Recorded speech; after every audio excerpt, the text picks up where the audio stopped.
দিয়ে ছোট বাইম মাছের চচ্চড়ি করেছি আজকে। এই রান্নাটা খুবই সহজ হয়েছে, খেতে দারুণ মজা ছিল। বাচ্চারা যেহেতু ছোট বাইম মাছটা খেতে চায় না, কাঁটাওয়ালা মাছ, তাই আমি আজকে চিন্তা করলাম ওদের জন্য একটু আলু দিয়ে চচ্চড়ি করি।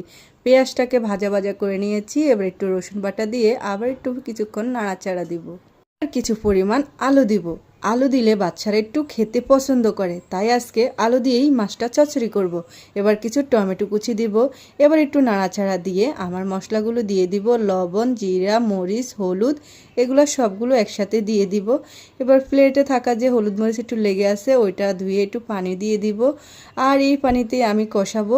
একটু কিছুক্ষণ কষানোর পরে আমি বাইম মাছের টুকরোগুলো দিয়ে দিব, দিয়ে একদম ধিম আগুনে রান্না করব।